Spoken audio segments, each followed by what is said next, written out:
Welcome to Worldbuilders Ministries. By watching this video, you agree to a divine accordance, a contract made with your soul. You have the potential to be an artist, so act like it. You are here to create, build, and grow, not for passive consumption. Please note the following. While this video may have AI in its narration, its original creator is a human writing a script. The primary focus behind my use of AI is to focus on writing scripts rather than narrating them. You may witness my narration upon live streams that shall occur weekly at the very minimum. Remember to share, like, and subscribe to my channel. Please keep up the discussion in the comments section, as only blasphemy against the Lord shall be taken down. I will first talk about What If Altist, a major influence and inspiration behind this video. While he is a controversial channel who may talk about Odin a little too much, he is still a great inspiration behind creating fictional civilizations. I recommend watching his videos while taking everything he says with a grain of salt. The emphasis I'm putting on isn't on whether his videos are perfect, but whether they are useful for what I'm doing. With that out of the way, let me state my thesis. The core to world-building civilizations isn't geography, economics, or technology, but psychology. And without further ado, let's talk about it. The key advantage in creating a fictional civilization is that historical realism is not a requirement to make it great. Take a look at the Elder Scrolls IV Oblivion. Its empire is akin to the Roman Empire, yet most cities in Cyrodiil look akin to medieval Europe. Meanwhile, Hammerfell is supposed to be based on the Islamic world, but its history is more akin to feudal Japan than its Arab-inspired aesthetics. In short, while no fictional culture could replicate medieval Europe or feudal Japan realistically, feel free to set realism aside to create the culture you want to. This is a part of natural creativity. But what if you do want to create a unique civilization? What if you do want to give your civilization an actual basis, even if it's dressed up in a medieval uniform? That's where this video comes into play. After giving you this advice, I shall narrate the creation of a Duergar civilization to be used in future world-building episodes. We begin by asking about the civilization's geography and factors surrounding development.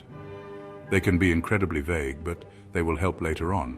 For example, a desert-based civilization will be incredibly religious. Think Mormons, Muslims, and ancient Jewry, while a civilization founded in a hot, humid climate with few natural disasters will naturally empower women. There are spiritual and physical reasons behind this, but it is important to at least think about them. But how do we translate geography into a proper civilization without making everything the same? That's where we get into psychology. Emotion is the core psychological axis that keeps a civilization together. Sometimes this leads to a world in which true individual growth can dominate. Sometimes this leads to a civilization whose collective pressure allows it to withstand centuries of famine, poverty, and foreign oppression. Sometimes this can create a short-lasting civilization whose ultimate destiny is in the dumpster bin. But what emotions lead to what outcome? This is where we must separate core, secondary, and unhealthy emotions. Core emotions establish the foundation of a healthy civilization. While they each have advantages and disadvantages, they are integral for a civilization's foundation. If these emotions are not at the core, the civilization is unhealthy. These emotions are fear, shame, and guilt. 5,000 years ago, Tech was in the middle of a large jungle, rabidly clutching onto his spear. 3 panthers approached him in the night, each getting ready for the kill. Tech tried to fight with his spear, but a fight against 3 panthers is too much to ask anyone. This became a cautionary tale for the Hariaf people. Don't wander into the forest without permission. And this has allowed Emperor Johar to establish total control over his population. To this day, the Hariaf people are firmly obedient to their emperor, who speaks of his mass atrocities as victorious celebrations rather than deeds of regret. This is what fear does as a core emotion. It creates terrifying dictatorships that make Orwell blush. Its core advantage is that it creates order and motivates the establishment of great feats. But its core disadvantage is that no one genuinely believes in the values of this empire. For this reason, Machiavelli was wrong. Those who love you will defend you to the death when you're in danger, while those who only fear you will easily turn on you once you're down. In our human history, this was found in ancient Egypt and Sumeria before being replaced by other emotions. And that is exactly what happens to such an emotion. It is replaced by something else. 2,000 years ago and far away from Haryav, the desert valley of Okor is home to thousands of little houses, each with their own communities and people within. Hector, son of wise mother Akuhera, has always wanted to play the lute and sing the old songs of Okor's most ancient and revered kings, so his mother supported him. He was taken into a class to play the lute, learning how to play the instrument well. The problem was the general philosophy behind his play. Once he played imperfectly but with soul, emphasizing not the notes but the silence between the sounds. But as the imperial competition of Okor's finest lute players emerged, he stopped caring about the silence between sound and emphasized instead on playing perfectly. He ended up with high marks in the competition, but did he truly play better than when he started? That is what shame does. It demands a certain level of adherence to cultural values that you are expected to follow. It's not about honor. It's about saving face and public reputation. This is found within China, Japan, India, and much of the Islamic world, and it produced some of the world's longest-lasting and greatest civilizations, nations that have survived since time immemorial, even against the will of famine, drought, and all sorts of natural disasters. They kept kicking, but at what cost? Today, Japan fails to apologize for its horrific war crimes that make Nazi Germany look like nothing, simply because admitting them means that the entire country is blacklisted. This is different from Germany, which has learned to separate its historical atrocities from the nation as a whole, learning a lesson about one particular evil regime rather than condemning the German nation as a whole. And in regards to how this affects people in real life, just look at schools in modern Asian countries and how they produce terrible stress and oftentimes literal suicides due to the sheer quality of their supposed education. And the worst part? This system works. It doesn't transition into something else, simply because transitioning into anything else means national dissolution. As Rome's transition from shame to guilt meant that it was no longer Rome anymore. Even when shame-based civilizations collapse and redefine themselves, they have to return back to shame to survive. That's why Japan is still Japan after the Meiji Restoration and the end of WW2, why the Islamic world was able to survive colonialism, and why the People's Republic of China never truly gave up Confucianism. If they did, these civilizations wouldn't even exist today. This is why most people who ask Japan to apologize for its insane atrocities today don't know what they're really asking for, and why my Japanese friend, who is utterly opposed to the Japanese Empire, is a committed Orthodox Christian who believes more in the shogunate than capitalism.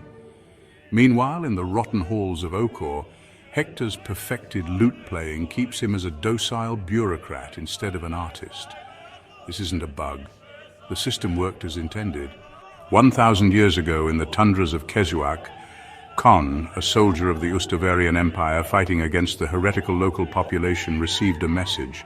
His wife, Istina, cheated on him with a much wealthier man and wished to spend the rest of her life with him.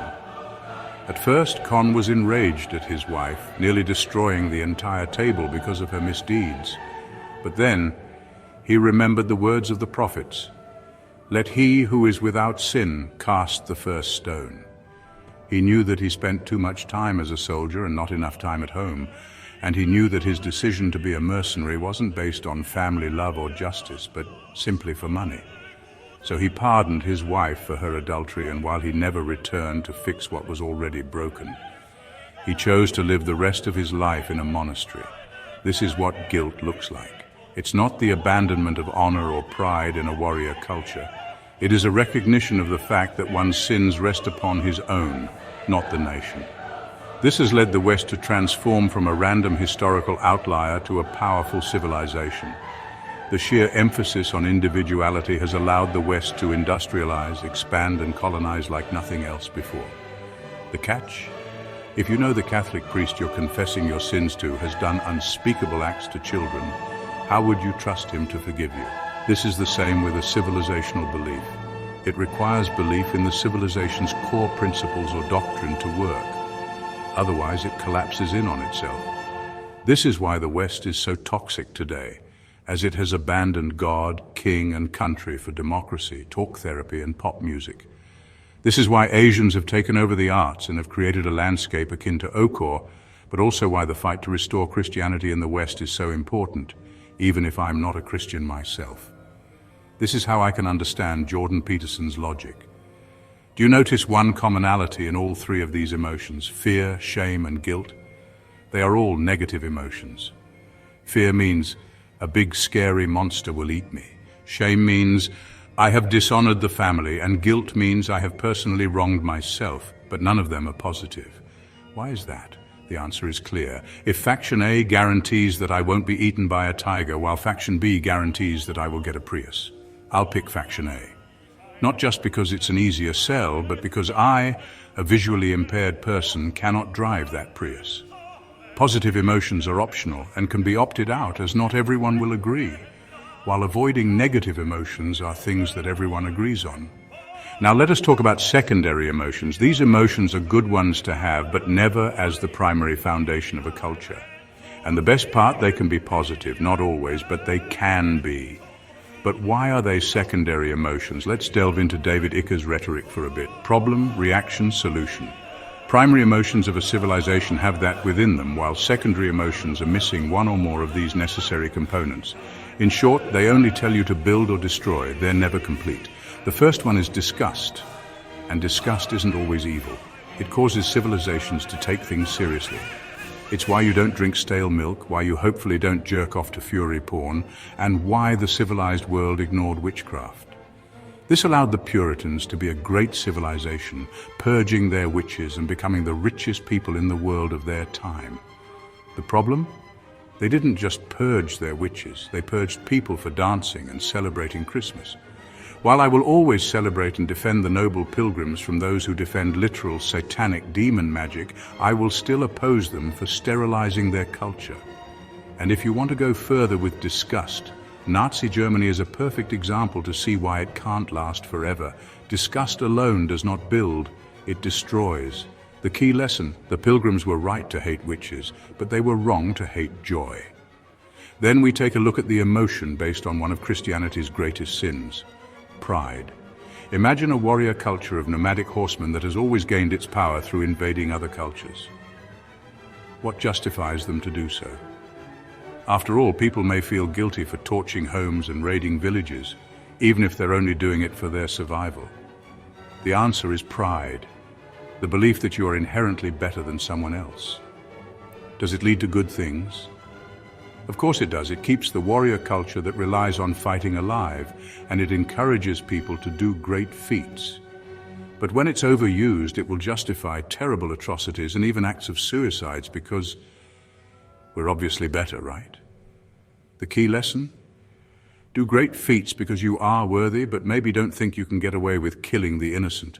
The final emotion here is dignity, and why I refuse to allow shame-based cultures to take the label of honor from the West. This goes into talking about the manners of the British nobility. They didn't just strut around proclaiming themselves better, they actually put themselves to higher standards than the working class. They expected you to know Chaucer, Shakespeare, and other great intellectuals simply because they respect you enough to believe you can know them. This level of intellectual advancement has led to the British Empire turning into the greatest empire in the world. The only downside, it cannot produce anything of itself without being attached to another emotion. When added onto shame, we witness Japanese tea ceremonies and the beauty of no. When added onto guilt, we have chivalry and classical music. Without either, there is no reason to be dignified. The key lesson? Just because something is good doesn't mean it's the end-all be-all. Now we go into the unhealthy emotions that inherently corrupt a culture, even when used as secondary emotions. Both of these emotions are inherently negative because they cannot be satisfied. In the steppe of Taras, Lyubomir Voroshenko burnt the house of his rich boss who threatened to kill him. That is fear. In the jungle of Shilan, Liang Fang and the Republican Guard exposed the atrocious behaviors of his boss, leading to the boss's house being burnt down. Meanwhile, in the forests of Craston, Nathan Budgeman burnt down the house of his boss because said boss was engaging in all kinds of atrocious things, and Budgeman wanted to take things on his own hand. That is guilt. Meanwhile, in the forests of Yuksok, Muhammad Tedashun burnt down the house of his kind and loving boss simply because he had a stone wall instead of a wooden one. That is envy, one of the emotions that very few people talk about in our modern society. Envy isn't the desire to have that which another wants. That is greed. Envy is the desire to take away something that someone else has at no benefit to you.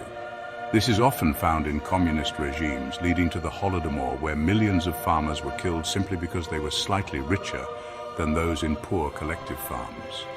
Another example can be found in the modern West when I watched a documentary from a great violinist who was born in a fairly wealthy apartment, but had to cosplay his childhood as poor in order to prevent himself from acting entitled.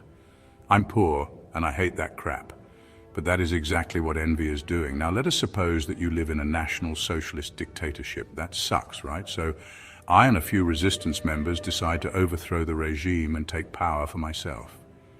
As the new dictator, I get rid of fascism and improve things by a long shot. Now things are perfect, but there remains a problem. Some National Socialists want the old regime. My solution, I ban National Socialism. Seems reasonable, working against hatred and tyranny, right? But then I changed the definition of National Socialist to anyone who disagrees with me. Now, you're in a pickle. You don't want to be a Nazi, right? So you have to agree with me. There's no alternative. You're constantly in fear of disagreeing with me, especially when you know that my opinions change all the time. This is anxiety. Anxiety is found throughout the modern world as a form of existential dread, as the long-term result of focusing primarily on positive emotions while neglecting negative emotions.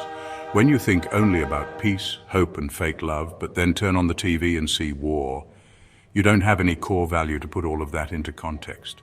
From then on, you constantly stare into the abyss, focusing on what gives you pleasure and what doesn't. Take a look at American high schools, where success is seen as being the popular kid and getting good grades, values that don't really affect the rest of your life. Or perhaps when success is found in getting a job, but you're nervous what your office will say. That is why anxiety is a threat. Now, how are these emotions applied to civilizations? Generally, one civilization will have 3 core values for many of these emotions.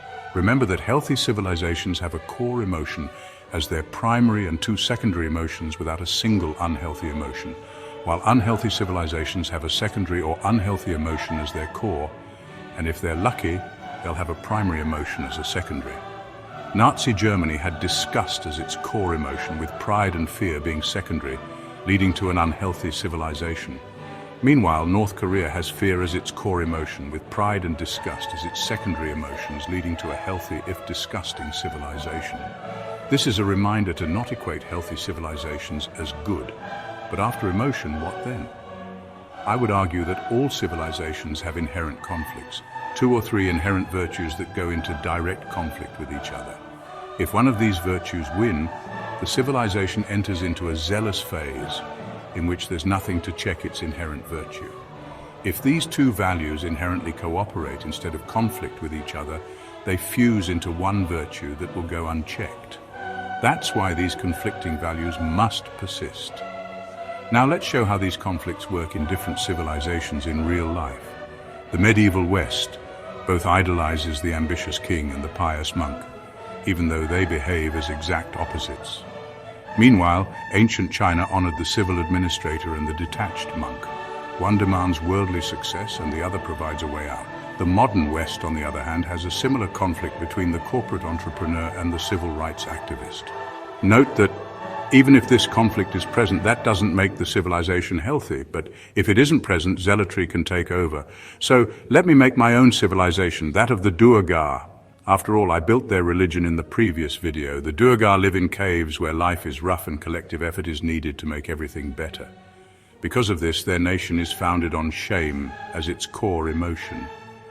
Their secondary emotions are dignity and disgust.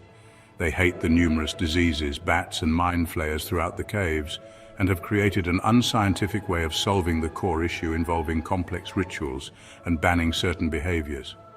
The artistic nature of said rituals and their lack of racism towards outsiders are perhaps the only redeeming traits of their nation, as the threat of disobeying one's family causes Duergar to voluntarily live miserable lives for the sake of attaining the approval of others. Its core conflict is based on 2 opposing virtues, the servile miner, and the ambitious entrepreneur. The servile miner does as his clan tells, living and working in misery for his life without betraying anyone.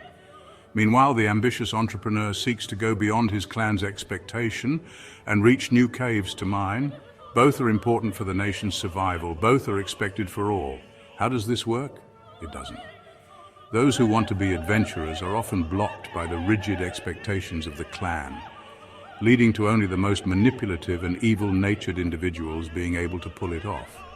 There, the new clans turn into corporate serfdom until its inherent gaslighting of "we're family" is believed by the grandson of the clan's founder. In short, Duergar society is evil, but it's healthy.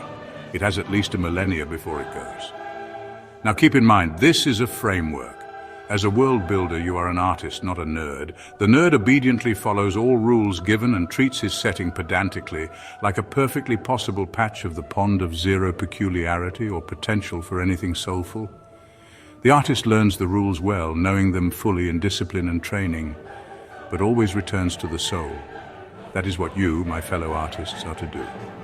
Now remember the prayer of finality. The Lord is the divine source of creation. He who is beyond all the honored, blessed, and great, most powerful, most beautiful, most righteous, and most wise, most loving, for he is love itself. Amen.